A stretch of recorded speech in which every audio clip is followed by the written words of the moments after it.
Bonjour Philippe Brochard, merci d'avoir accepté l'invitation de Télématin. Alors ce week-end, la Première ministre Elisabeth Borne a assuré que l'inflation dans les prochains mois serait moins forte, notamment pour des produits très importants, c'est-à-dire l'huile, les pâtes et la volaille. Vous confirmez, après cet été, les prix des produits alimentaires vont enfin baisser ?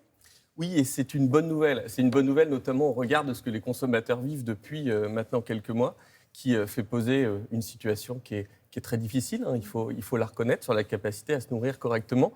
Par contre, la question que vous posez, elle est essentielle, parce que c'est quoi les bons produits ? C'est quoi les produits importants qui vont baisser ? Et ce qui est intéressant, c'est que chez Auchan, on a choisi, depuis le début de cette période, de mettre au cœur de nos choix, de notre politique commerciale, des produits frais.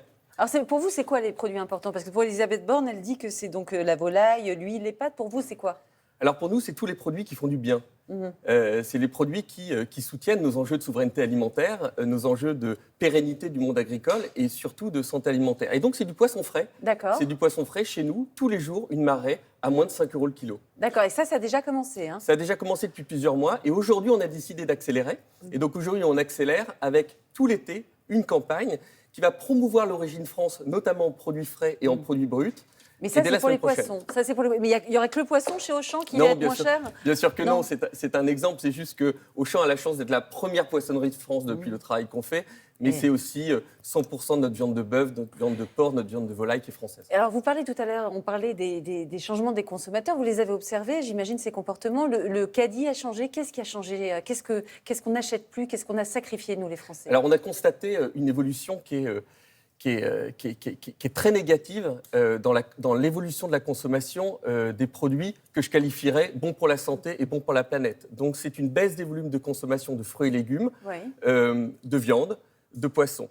Et l'enjeu, il est là, puisque là, on est en train de parler de souveraineté alimentaire, on est en train de parler de santé publique et on est en train de parler de pérennité de nos agriculteurs, de nos éleveurs, de nos pêcheurs, de nos viticulteurs. Et ça, c'est essentiel. Donc, vous allez baisser certains prix, des prix qui font du bien et qui empêchent les Français de mal se nourrir. C'est ce que je comprends. Et pourtant, en mai, malgré le ralentissement de l'inflation, les prix ont tout de même augmenté de 1%. Comment vous pouvez expliquer ça, cette augmentation ? Franchement, le trimestre anti-inflation, pour nous, les consommateurs, on ne comprend pas comment ça marche.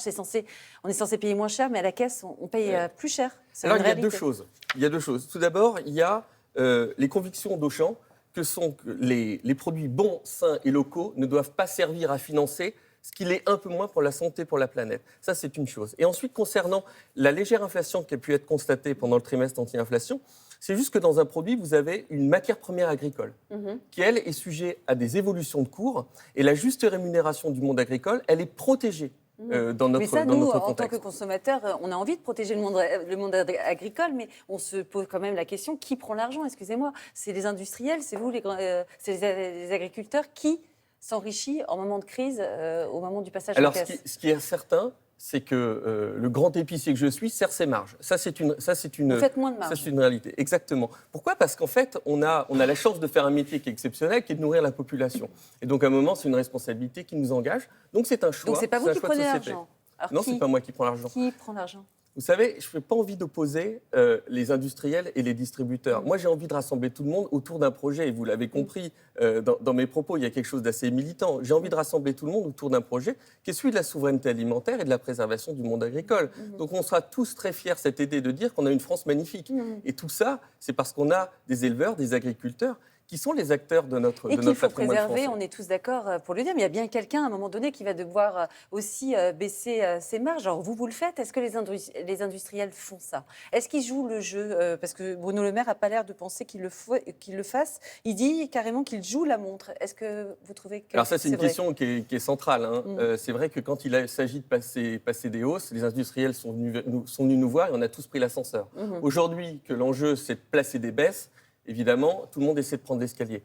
Mais la responsabilité qui est la mienne, c'est évidemment de pousser les discussions au plus fort et au maximum pour obtenir des répercussions de baisse de prix le plus rapidement possible sur le consommateur. Par contre, ce que j'aimerais dire, c'est qu'on parle des industriels, mais est-ce que vous avez entendu des problèmes avec les 8000 PME françaises avec lesquelles on travaille ? Il n'y a jamais de souci.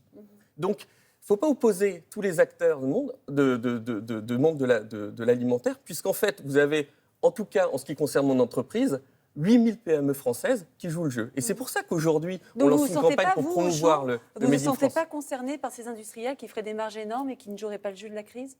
Bien sûr que si. Et c'est pour ça qu'on a des discussions qui sont extrêmement sévères. Et c'est quoi les négociations? C'est une fois par an? C'est ce qu'on entre industriels et grands distributeurs, c'est bien ça? Mais Ouais. c'est pas suffisant une fois par an. Non, c'est pas suffisant. Et d'ailleurs, on est plusieurs dans la profession à penser qu'il faut réformer ça. On est le seul pays en Bah Europe oui. qui a cette démarche. Et puis, vous savez, on parle de la négociation annuelle avec les grands industriels. Mais aujourd'hui, moi, j'ai près de 3000 producteurs, éleveurs, agriculteurs avec lesquels je discute tous les jours sur du cours du jour. Donc là encore, il y a, oui, certes, des grands industriels avec lesquels j'ai une campagne annuelle de négociation, mais n'oublions pas qu'on sûr. discute avec des acteurs tous les jours qui sont ancrés dans le territoire. Vous avez vu que Bruno Le Maire disait que ça serait bien de rendre public le nom des des industriels réticents à rouvrir les négociations. Vous en pensez quoi de ce coup de pression de rendre public les mauvais joueurs? Moi, je pense que c'est pas une bonne solution. C'est pas une bonne solution. C'est pour ça que je vous le dis. Moi, je préfère qu'on se retrouve tous engagés sur un projet qui fait sens, un projet autour de nos enjeux de souveraineté alimentaire. Je pense que des logiques court-termistes, quand on est en train de parler d'alimentaire, est donc un sujet de temps long.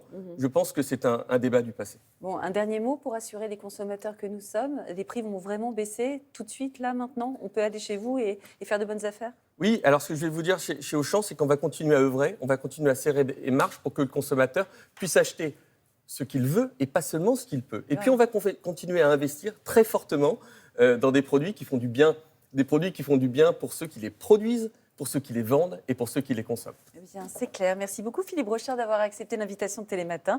Je rappelle donc que vous êtes le directeur général d'Auchan France. Merci Julien. Merci.